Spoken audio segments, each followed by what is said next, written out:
Your Irish surname shouldn't exist. Between 1845 and 1852, the Great Famine and Gorda Mór killed 1 million Irish and forced another million into exile. Entire villages disappeared. Families were torn apart and scattered across 3 continents. Before the famine, the English crown had spent 3 centuries trying to break the old Gaelic clans, banning the Irish language, seizing clan lands, forcing anglicization of names. The potato blight was the final blow. And yet your surname survived. It crossed the Atlantic in the belly of coffin ships. It was whispered in tenement halls in Boston and New York. It was carved into Ellis Island records by clerks who couldn't spell it. Today, millions of people around the world carry Irish surnames without knowing the war their ancestors fought just to keep them alive. This is the story of 10 surnames that survived what should have erased them. Today we're counting down 10 Irish surnames, from number 10 to number 1, the most common surname in all of Ireland and the one that carries the heaviest history. Each of these names has a Gaelic root that goes back centuries before the famine, back to the clan system that England tried to destroy. And each one survived the coffin ships, the anglicization, the scattering.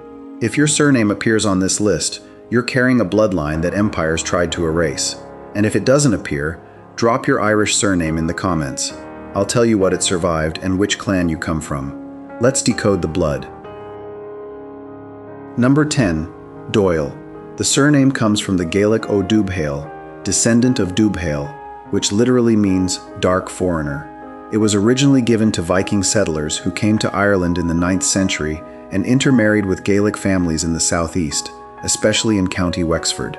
By the time of the famine, the Doyles were tenant farmers on land their ancestors had owned outright for 1,000 years.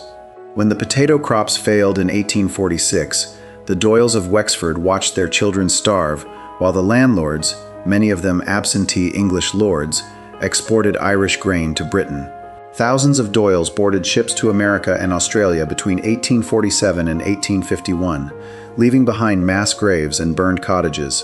If your surname is Doyle, you descend from Vikings who became Irish, and from families who survived the famine by leaving Ireland forever. The next surname hides a royal bloodline most people don't know about. Number 9. McCarthy. From the Gaelic Mac Carthae, son of Carthach, which means loving. The McCarthys were kings of Desmond in Munster, ruling southwest Ireland from their stronghold at Blarney Castle until the English conquest in the 17th century. Their lands were seized and given to Protestant settlers. By the 1840s, the McCarthys were landless laborers in Cork and Kerry. The famine hit Munster harder than almost anywhere else. Entire parishes lost half their population. One witness wrote in 1847 that he had seen McCarthy families dead in their cabins with grass stains around their mouths, having tried to eat nettles. The survivors fled to Liverpool, Boston, and New York. Today there are more McCarthys outside Ireland than inside it. If you carry this surname, your ancestors were kings, and the famine made them refugees. Number 8. Walsh. This one surprises people. Walsh comes from the word Welsh, meaning foreigner or Briton. It was given to Welsh and Norman Welsh settlers who arrived in Ireland after the Norman invasion of 1169. They settled heavily in the southeast, especially Kilkenny and Wexford, and became more Irish than the Irish themselves, adopting the Gaelic language and customs. By the 19th century, the Walshes were indistinguishable from native Irish families. During the famine, the Walshes of Kilkenny suffered the same evictions and starvation as everyone else. Thousands emigrated to Canada and the United States. If your surname is Walsh, your ancestors were Norman invaders who became so Irish that the famine treated them like every other clan. The surname coming next survived something even older than the famine. Number 7. Byrne, from the Gaelic O'Broin, descendant of Bran. Bran was a king of Leinster in the 11th century, and the Byrnes ruled the Wicklow Mountains for centuries after him, resisting English conquest longer than almost any other clan. The English called them bandits and outlaws. The Byrnes called themselves free. Even after their lands were seized in the 1600s, the Byrnes stayed in Wicklow, living in the high glens where English soldiers feared to go. When the famine came, those mountains became death traps. No potatoes, no escape routes, no ports nearby. The Byrnes who survived walked to Dublin and boarded ships to Liverpool and New York. If you're a Byrne, you descend from mountain kings who held out against the English for 500 years, and who the famine finally drove from the hills. Number 6. Ryan, from the Gaelic O'Rian, which likely means descendant of Rian, a personal name meaning little king. The Ryans were a powerful sept in Tipperary and Limerick, part of the greater Dal Gacase tribal confederation that also produced the O'Briens. By the 1840s, the Ryans were farmers and laborers scattered across Munster. The famine destroyed them. In 1847, a priest in Tipperary recorded that 9 Ryan families in his parish, 43 people, had died in a single month. The survivors left for America and Australia. Today, Ryan is one of the most common Irish surnames in the United States. If you're a Ryan, there's a strong chance your ancestors left Tipperary or Limerick during the famine, carrying nothing but the name of a clan that once called itself royal. And the surname at number 5 carries a darker story. Number 5. O'Sullivan. From the Gaelic O'Sullivan, descendant of Sullivan, a personal name meaning dark-eyed or keen-eyed. The O'Sullivans ruled the southwestern tip of Ireland, the rocky coasts of Cork and Kerry, for over 1,000 years. They were sailors, warriors, and smugglers, men who knew every cove and hidden harbor. The famine hit Kerry with apocalyptic force. One landlord named Marcus Keane evicted 700 O'Sullivan families in the winter of 1847, burning their homes behind them.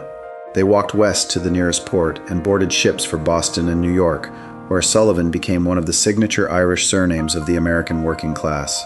If your name is O'Sullivan or Sullivan, your people once ruled the Atlantic edge of Europe, and the famine turned them into exiles. Number 4. O'Connor. From the Gaelic O'Conchabar, descendant of Conchabar, meaning lover of hounds or wolf lover. This is one of the oldest and most royal surnames in Ireland. The O'Connors were High Kings of Connacht and produced the last High King of Ireland, Ruaidhrí Ua Conchabar, who ruled until the Norman invasion of 1169. Their kingdom stretched across the west of Ireland, Galway, Roscommon, Sligo. When the famine came, Connacht was already the poorest province in Ireland.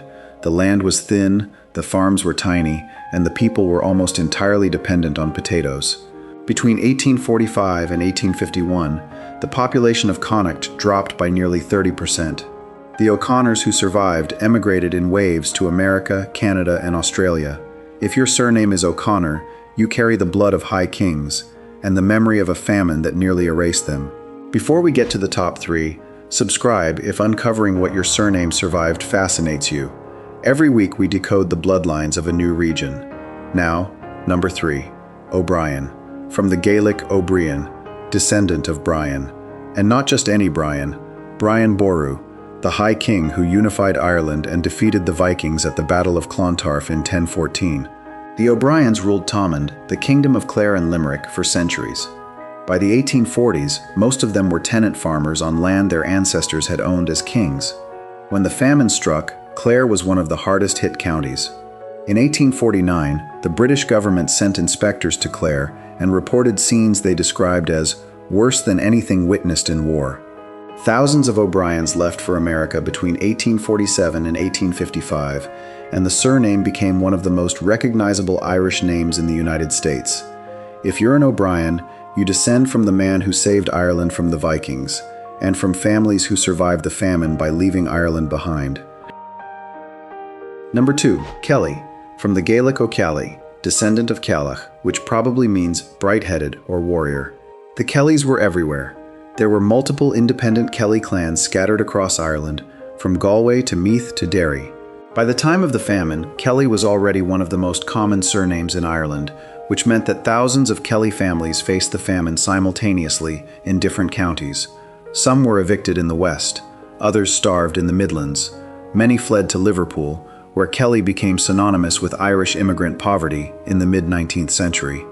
Others went to America and became policemen, priests, and politicians. Today, there are more than 500,000 people with the surname Kelly worldwide. If you carry it, you're part of one of the most widespread Irish clans, and a surname that survived because it was too numerous to erase. And now, number 1, Murphy. The most common surname in all of Ireland, and the one that carries the heaviest history. Murphy comes from the Gaelic O Murchada, descendant of Murchad, a personal name meaning sea warrior. The Murphys were concentrated in Cork, Wexford, Sligo, and Tyrone, 4 provinces, dozens of independent septs, no single royal lineage. They were farmers, fishermen, laborers, soldiers. When the famine came, the Murphys were hit everywhere at once. In Cork alone, tens of thousands of Murphys died or emigrated between 1846 and 1852. The name became so common on ships to America that Murphy was used as slang for any Irishman in Boston and New York. By 1900, Murphy was the most common Irish surname in the United States, Canada, and Australia. What makes Murphy extraordinary is not just how common it is, it's how it survived. Unlike O'Brien or O'Connor, there was no single Murphy kingdom, no High King Murphy, no castle or royal line to remember. The Murphys were ordinary people, and that's exactly why the surname endured. There were too many of them. The famine killed tens of thousands of Murphys, but there were always more, scattered across every county, every harbor, every emigrant ship. The British couldn't erase the name because it was everywhere. The famine couldn't erase it because no single disaster could reach every Murphy family at once. If your surname is Murphy, you are descended from the ordinary people who survived by being too numerous, too scattered, and too stubborn to die. You are the proof that a common name can carry an uncommon will to survive. Your Irish surname is not just a name. It's a bloodline that refused to break when an empire tried to break it. It survived the confiscation of land, the banning of language, the mass starvation, the coffin ships, and the cold welcome in foreign ports. Every Irish surname on this list, and every one that isn't, is a monument to survival.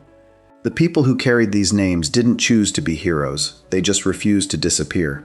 So drop your Irish surname in the comments. Tell me where your people came from, and I'll tell you what they survived. Because your blood carries a history that no famine, no exile, and no empire could erase.